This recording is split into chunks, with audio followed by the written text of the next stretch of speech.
జగన్మోహన్ రెడ్డి గారు ప్రజా సంక్షేమం, అట్టడుగు వర్గాల అందరికీ ఒక అభ్యున్నతి, పాపం ఇలాంటి ఆదర్శాలు ఈ కాలంలో పుస్తకాల్లో చదువుకోవడానికి బానే ఉంటాయి, కానీ ఆచరణలోకి వచ్చేసరికి అవి సత్ఫలితాలను ఇస్తాయా లేకపోతే చేదు అనుభవాలను మిగుల్చుతాయా అనేటువంటి దాన్ని ఆయన స్వానుభవంగా తెలుసుకున్నారని చెప్పాలి. ఎందుకు చెప్పాల్సి వస్తుందంటే నిజమే, భారత రాజ్యాంగంలో ఆదేశిక సూత్రాల్లో డైరెక్టివ్ ప్రిన్సిపల్స్ లో మనకి కంపల్సరిగా ప్రతి పాలకులు కూడా రాష్ట్రాల్లో గాని కేంద్రంలో గాని సంక్షేమ పథకాలు అమలు చేయాలి, అట్టడుగు వర్గాలకి వాళ్ళ యొక్క సంక్షేమం కోసం కృషి చేయాలనేటువంటిది ఉంది. అయితే ఈయన దాన్ని కొంచెం మరి ఎక్కువ చేశారేమో, అదే ఆయనకి వికటించిందా అనేటువంటిది చాలా మంది చెప్తున్నటువంటి మాట.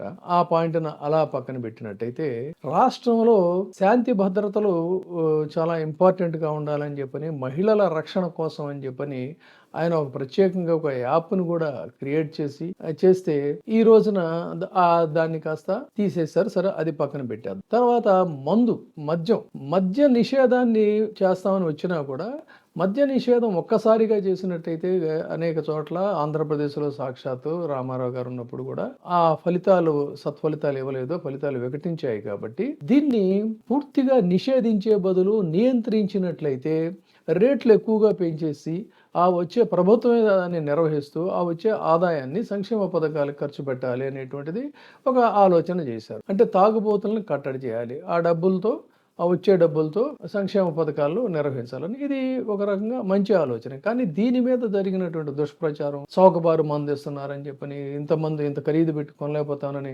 తాగుబోతులు అరిచేటువంటి వాటిని ప్రకంపనలుగా చేసి కొండంతలు చేసి హైలైట్ చేసి అదేదో ఒక పెద్ద మహాపరాధం దుష్ప్రచారం చేసిన పరిస్థితులు చూసాం. దానికి ప్రతిగా ఎన్నికల్లో చంద్రబాబు నాయుడు గారు ఏం చేశారు, మంచి మందు ఇస్తానని చెప్పని నేను ప్రచారం చేస్తే మొత్తం శభాష్ అంటూ తాగుబోతులందరూ కూడా ఆయనకి ఓట్ల వర్షం కురిపి. ఆ సంగతి అలా ఉంచినట్లయితే రాష్ట్రంలో ఎక్కడో గుడివాడ ప్రాంతంలో అకేషన్స్ కి క్యాసినోలు నిర్వహిస్తున్నారు కొడాలి నాని అనుచరులు అనేటువంటి సంఘటనని భారీ ఎత్తున గ్లోరిఫై చేసి పదే టీడీపీ అనుకూల మీడియాలో ఓదరగొట్టేసి దాన్ని అసలు మొత్తం జగన్మోహన్ రెడ్డి గారికే ఆపాదించి దాన్ని భయంకరంగా ఫోకస్ చేశారు. కానీ ఈ రోజు ఏం జరుగుతుంది రాష్ట్రంలో? ఒక్క గుడివాడలో క్యాసినో నిర్వహిస్తేనే గగ్గోలు పెట్టారే, మరి వాళ్ళ రాష్ట్రం అంతా కూడా క్యాసినో ప్రపంచంగా మారిపోయింది కదా. దీని మీద మాత్రం మాట్లాడరు. పేకాట క్లబ్బులు నిర్వహిస్తున్నారనేటువంటి ఒక వార్త వస్తే సాక్షాత్తు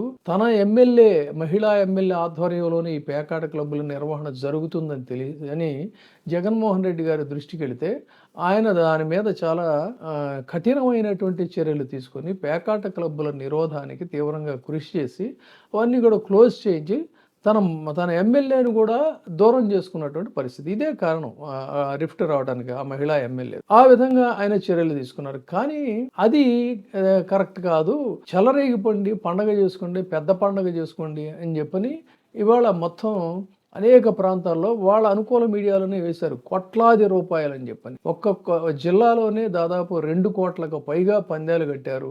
లక్షల్లో చేతులు మారాయి. పేకాటలు, క్యాసినోలు, డాన్సులు, విందులు, మహిళా బౌన్సర్లు, కోడి పందాలతో పాటుగా ఇవన్నీ కూడా జరుగుతున్నాయి. తెల్లవారులో మద్యం ఏరులే బరుల పక్కనే బార్లు ఏర్పాటు చేశారు అని వార్తలు కూడా వస్తున్నాయి. కానీ ఇది ఏమైంది, ప్రజలు ఫుల్గా ఎంజాయ్ చేసుకుంటున్నారు. ఇదంతా చూస్తూ ఉంటే అచ్చంగా రోమన్ చక్రవర్తులు కూడా రోమన్ సామ్రాజ్యంలో గ్లాడియేటర్స్ ఫైట్స్ అనేటువంటివి జరుగుతూ ఉండేవి. ఆ బుల్ ఫైట్స్ జరుగుతూ ఉండేవి.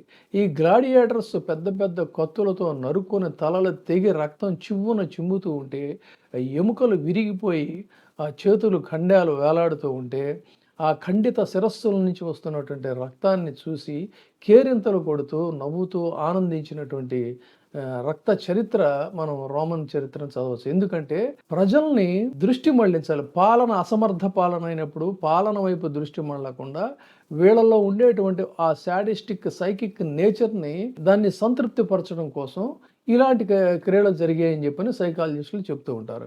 ఇవాళ ఆంధ్రప్రదేశ్ రాష్ట్రంలో కూడా అచ్చంగా ఇదేనమాట. తాగు, ఊగు, చెలరేగిపో, పందాలు కట్టుకో, ఏదైనా చేసుకో, పండగ అందులోనే వాళ్ళకి ఉంటుంది తప్ప తమ జీవన విధానాలని, వీటిల్ని ఆనందం అంటే అదే, వినోదం అంటే అదే, జీవితం అంటే అదే అన్నట్టుగా అర్థాన్ని మార్చేసేసి ఈ రాష్ట్రాన్ని ఆ వైపుగా తిప్పుకెళ్తుంటాం. మరొక వైపు చెప్పేది ఏంటి అని అంటే ఒకవైపు ఏమో సనాతన ధర్మం, సనాతన సంప్రదాయాలను మాట్లాడుతూ ఉంటారు. ఇంకొక వైపు చూస్తేనేమో రాష్ట్రంలో మూగజీవాలు, జంతు హింస.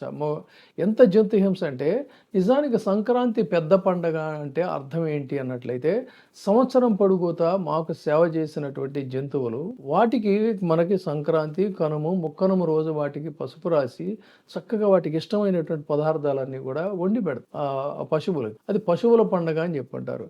కానీ పశువుల పండగ ఎలా తయారైందంటే వాటికి పెద్ద పెద్ద గుదిబండలు కట్టి అతి దారుణంగా వాటిని బెదిరించి పరిగెత్తిస్తూ అవి బాధపడుతూ పరిగెడుతుంటే, భయంతో పరిగెడుతుంటే, వికటాట్టహాసం చేస్తూ కేరింతలు కొడుతూ ఆనందించేటువంటి ఒక రాక్షస ప్రక్రియ అనేటువంటిది మొదలై ఈ పండుగల అర్థం అనేటువంటిది ఈ విధంగా మారిపోయిందని చెప్పాలి. ఇదే బహుశా ఈ నయా సనాతనవాదుల యొక్క ధర్మం కాబోలు. ఆ విధంగా చాలా అతి ప్రేమతో కొన్ని నెలల పాటో సంవత్సరాల పాటో తెలియదు కానీ వాటిని జీడిపప్పు, ఆ పప్పు, ఈ బాదం పప్పు, ఈ పప్పు, ఆ పప్పు ఇచ్చి ఎంతో ప్రేమగా ఒక కన్న బిడ్డలాగా పెంచుకున్నటువంటి కోళ్ళకు కత్తులు కట్టి వాటి సున్నితమైనటువంటి శరీర భాగాల్లో అవి తెగిపడుతూ రక్తం చిమ్ముతుంటే ఆనందంతో కేరింతలు కొడుతూ బెట్టింగ్లు కట్టి ఆ చనిపోయినటువంటి వాటి మీద కూడా మళ్ళీ వేలం పాట పాడి కొనుక్కొని వండుకు తినేటువంటి ఒక రాక్షస సంస్కృతి బహిరంగంగా జరుగుతుంటే దీన్ని శభాష్ అని చెప్పి ఆనందించేటువంటి సమాజాన్ని వాళ్ళు ఆవిష్కరించారు. ఇది ప్రత్యేకంగా జగన్మోహన్ రెడ్డి గారు గమనించారు. పేకాట తప్పనంగానే ఆయన పేకాట క్లోజ్, క్యాసినో నిర్వహణంగానే కొడాలి నానిని పిలిచి మీ అనుచరులను కంట్రోల్ చేయని చెప్పని ఆయన వార్నింగ్ ఇచ్చాడు. మద్యంతో రాష్ట్రం ఇదో అలో లక్షణాన్ని గుడుల పక్కన బడుల పక్కన బెల్ట్ షాపులు పెట్టారు గడచిన 2014లో బాబు గారి ప్రభుత్వంలో. అంటే వాటన్నిటినీ మీద కూడా చర్యలు తీసుకుని మహిళలకు రక్షణగా నిలబడి మద్యాన్ని నియంత్రించేటువంటి పనులు చేసి ఇలాంటి పనులు చేసినందుకే పాపం ప్రజలు ఆయన్ని తిరస్కరించారు అనుకోవచ్చేమో. ఇది ఇవాళ ఆ కాంట్రాస్ట్ ఏంటనేది చెప్పడం కోసమే మనం ఈ వీడియో చేస్తాం. ఇందులో చాలా మంది ఏకీభవించరు. ఎందుకంటే ఇదే విందు, ఇదే వినోదం, ఇదే జీవితం, ఇదే సరైనటువంటి ఎంటర్టైన్మెంట్ అనేటువంటి ఇదే నాగరికత, ఇదే సంస్కృతి అని చెప్పేటువంటి వాళ్ళు బహుశా వారికి ఈ మాటలు రుచించకపోవచ్చు. కానీ సిసలైన నాగరికులు అతి కొద్దిమైనదైనా వాళ్ళు దీన్ని ఖచ్చితంగా శభాష్ ఉంటారు. ఈ కంపారిజన్ని కూడా వాళ్ళు అర్థం చేసుకుంటారని చెప్పని నేను భావించడం కోసమే నేను ఈ వీడియో. ధన్యవాదాలు. చూస్తూనే ఉండండి వీటి. ఇప్పుడే సబ్స్క్రైబ్ చేయండి, లైక్ చేయండి, షేర్ చేయండి. VTV ప్రైమ్, నీ ఉత్తమాభిరుచుల సమ్మేళనం.